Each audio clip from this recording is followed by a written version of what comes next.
Hi everybody, welcome back to my channel, or welcome if you're new. My name is Sam, and this week it is time to do my June reading wrap up. I know that we are well into July at this point, but I was out of town the first week of the month, so this is when I have time to film. So this is when we're gonna chat.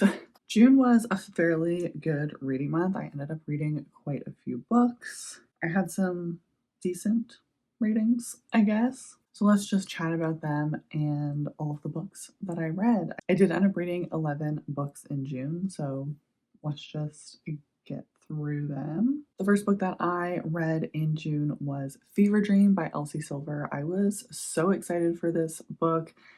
I was having a giggly fun time in the first half. I really enjoyed our characters. We're following Theo Silva's little sister, Julia, and Emmett, who is like Theo and Rhett from Chestnut Springs, like rival. And they're on like a dating show set. But then once we got to like the halfway mark through the book, it really went downhill for me. So I ended up rating this 3.5 stars.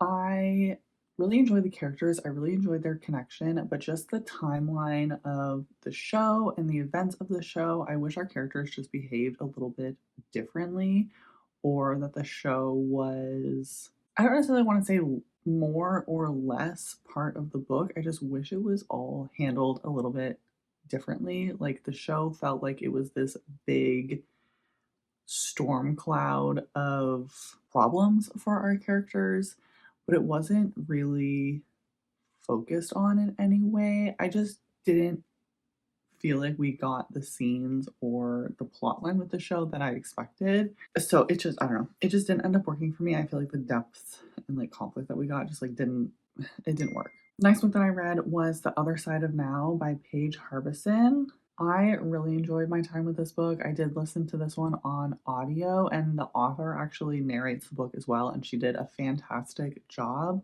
This book is about, like, I guess, butterfly effect, I think is what it's called. This book starts off with her and her best friend at a carnival, and they get their futures read, and our main character has a very weird lifeline that it splits into two lines. And so we kind of see these two completely different life paths that our character could have experienced based on one choice, I guess, and how like there's a lot of trauma and grief involved in this book, and it was just a really beautiful story. I just really enjoyed this one. I love the messaging. It really made you think about the choices that you've made in life and living the life that you want to be living, I guess. So I really enjoyed this one. I'm very excited for her next book to come out. I think comes out at the end of July, maybe. So I'm hoping to read that one soon. The third book that I read was The Final Offer by Lauren Asher. I did finally read this book, get this series off of my pending series list, and I had a great time with this book. I feel like there was depth and also swoony moments in this whole series. There are three brothers that we're following for each of the books, and their grandfather passes away, and in his will, each of the brothers have a task that they need to do in order to get their inheritance, and they all have to complete their tasks in order to get their inheritance, I believe. And so in this one, Callahan has to go back to their lake house and sell the lake house by the end of the summer. However, Callahan's teenage girlfriend lives in the house currently. And Callahan is also an alcoholic, a recovering alcoholic. And so there's a lot of depth in regards to that and a lot of pain that the characters have to work through. But there was just some moments of relating to things that happened when they were teenagers or when they knew each other for the first time. It was just really heartwarming. I just really loved it. I love the characters. Elena has a little girl and she is so spunky and sweet. This was just like a warm hug, but also it was like a warm hug with thorns. very realistic characters. Like you could tell that our characters were struggling, but we're trying to work through it.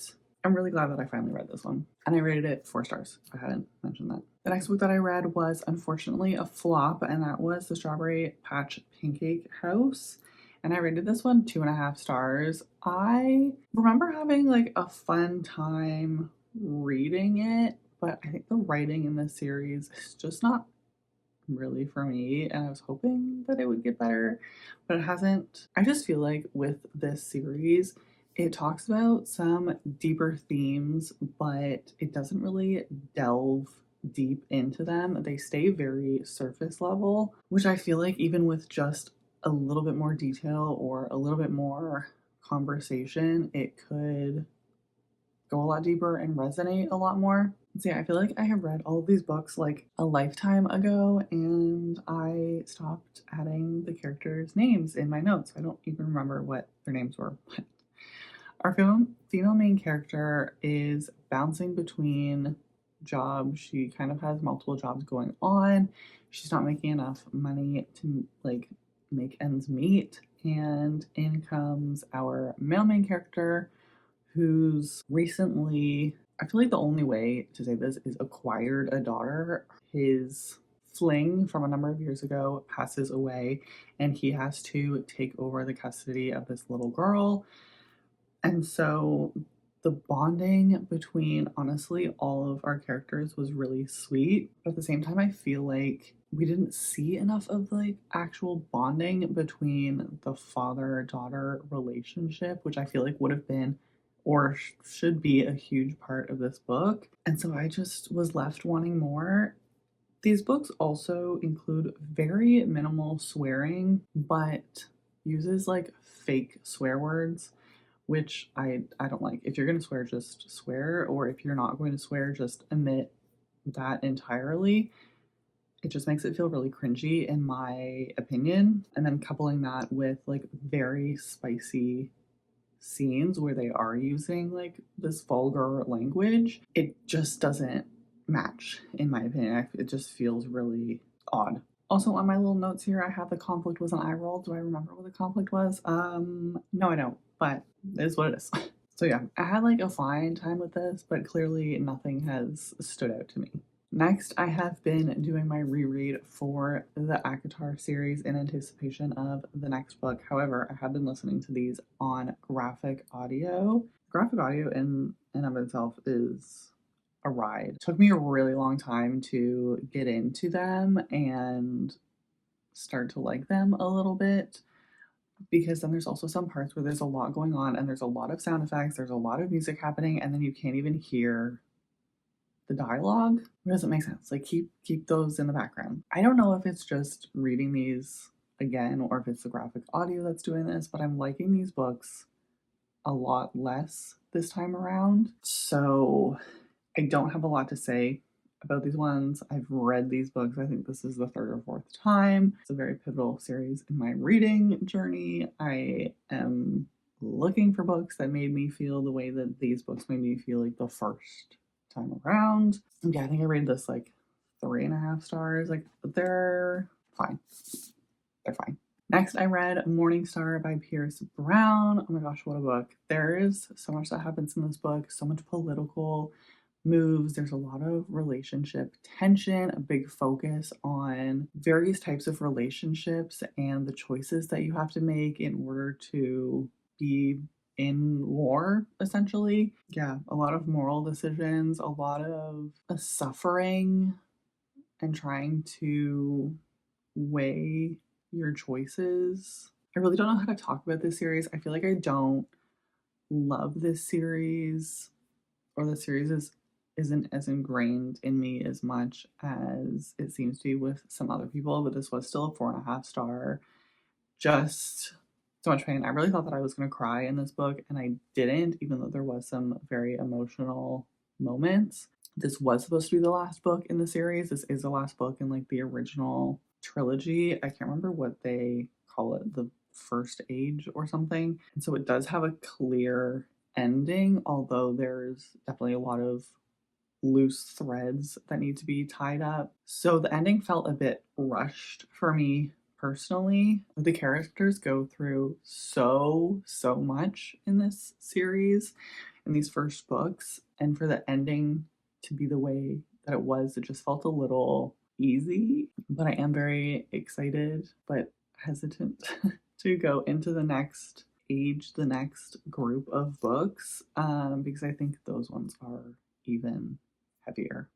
So I have the next book as a suspended hold at my library because I'm just not ready. And I actually saw the physical books at my library when I was trying to get my hands on Morningstar, and they are much thicker than I thought. Next book I read was Stormbreaker by Nisha J. Tooley. This was pretty good. This is a new YA fantasy kind of dystopian series.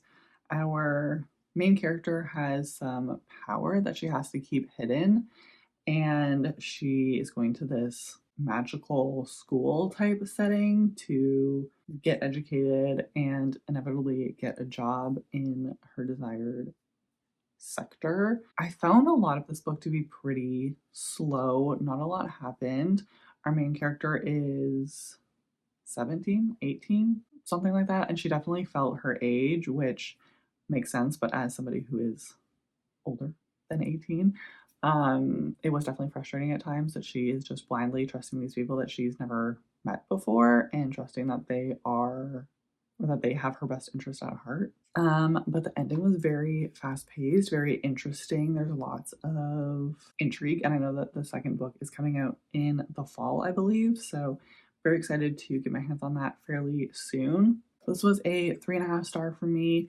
Definitely enjoyed it. Nothing super different to anything that I have read already or anything that was like super stood out to me, but I definitely had a good time. Next, I read The Night We Met by Abby Jimenez. This I know has very controversial ratings because of the trope in this one. Again, this is kind of the butterfly effect where our female main character meets this group of guys at a concert and she chooses somebody to take her home that night, and she chooses Mike, who ends up being her boyfriend, but he doesn't end up being the best boyfriend.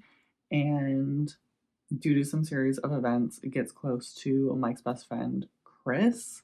And so there's a very complicated relationship happening. With this one, I just wish that we got more of Larissa's relationship with Mike, because we see their relationship only through the POV of Chris and his relationship with Mike and how Mike is treating Larissa like on that end, but we don't actually see what Mike is sharing with Larissa and how he's sort of behaving actually in his relationship. And so I feel like having that side of it would have added more context and understanding. There's also some other parts that just like didn't really make sense for the dynamic, but overall I really like this one. If you're like an acts of service girly, Chris is your guy.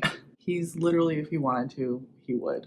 So this was 4 stars for me. I really enjoyed it. I love a taboo romance, and this wasn't even like, this was done well in my opinion. Like nothing happened that was like too questionable. Next book I read was Broken Dove by Danny Francis. This was fun. I had a good time.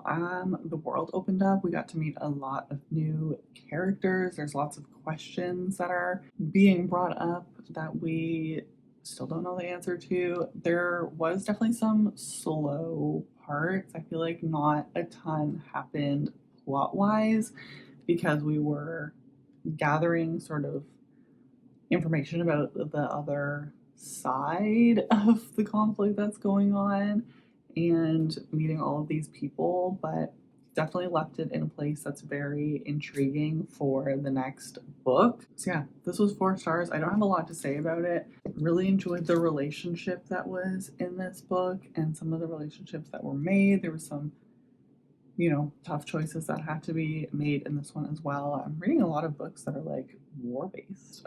Yeah, I had a fun time, but I don't have a lot to necessarily say about this one. I feel like it took me a very long time to read because I just didn't have the time to read it when I wanted to be reading it. Next, I read The Housemaids Wedding by Frida McFadden. This is the novella in the Housemaid series.